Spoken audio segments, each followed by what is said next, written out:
BPL এর এক একটা টিম এক একটা স্ট্র্যাটেজি নিয়ে এগোচ্ছে। কেউ মনোযোগ দিচ্ছে টপ অর্ডারের দিকে, কেউ বা মনোযোগ দিচ্ছে ফাস্ট বোলিং এর দিকে, কারো বা আবার নজর স্পিন ডিপার্টমেন্টের দিকে।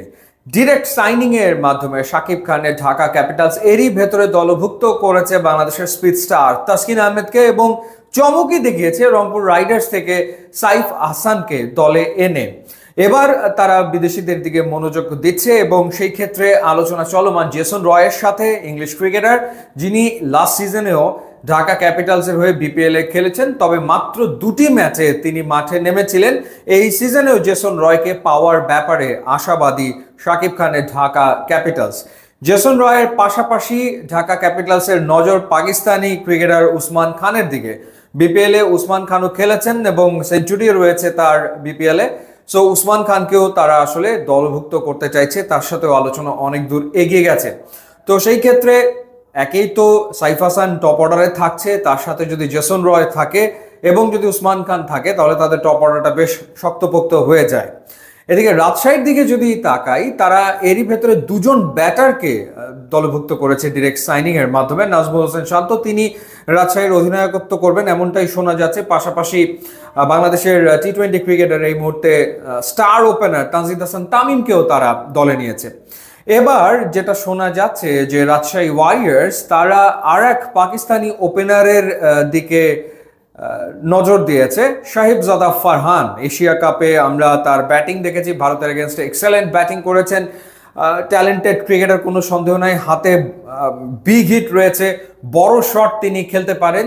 সো শাহিবজাদা ফারহানকেও আসলে দলভুক্ত করতে চায় রাজশাহী ওয়ারিয়র্স। পাশাপাশি আর এক শ্রীলঙ্কান ক্রিকেটার পাথুম নিশাঙ্কা, তাকেও নাকি রাজশাহী ওয়ারিয়র্স দলে নিচ্ছে।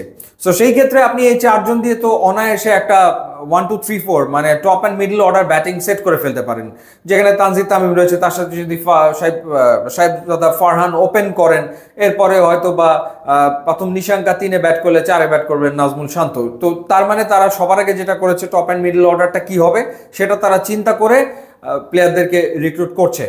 সো এখন পর্যন্ত এই দুই দলের এই 4 জনের ব্যাপারে আওয়াজ শোনা গেছে, অনেক দূর কথা এগিয়ে গেছে, তাদের খেলাটা প্রায় নিশ্চিত আসলে হয়ে গেছে। আর একটা ঘটনা ঘটেছে, সেটা হলো যে 17 তারিখে যে প্লেয়ার্স ড্রাফট হওয়ার কথা ছিল সেটা সম্ভবত 17 তারিখে হচ্ছে না, এটা পিছিয়ে যাচ্ছে। এবং বিসিবি এই জায়গাটাতে, বিসিবি না বিপিএল এর গভর্নিং কাউন্সিল চিন্তা করছে যে তারা আসলে অকশন করবে। সো সেটা 1 সপ্তাহ পরে গিয়ে হয়তো বা তারা অকশনটা করবে।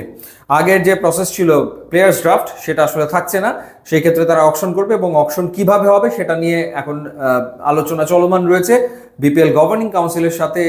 এই 5টা ফ্র্যাঞ্চাইজির ভেতরে কত টাকা তাদের জন্য ক্যাপ নির্ধারণ করা হবে, কয়জন প্লেয়ারকে তারা দলভুক্ত করবে এবং ক্যাটাগরিগুলো কীরকম হবে, বেস প্রাইসগুলো কীরকম হবে, সেই আলোচনা ঠিক এই মুহূর্তে চলমান রয়েছে।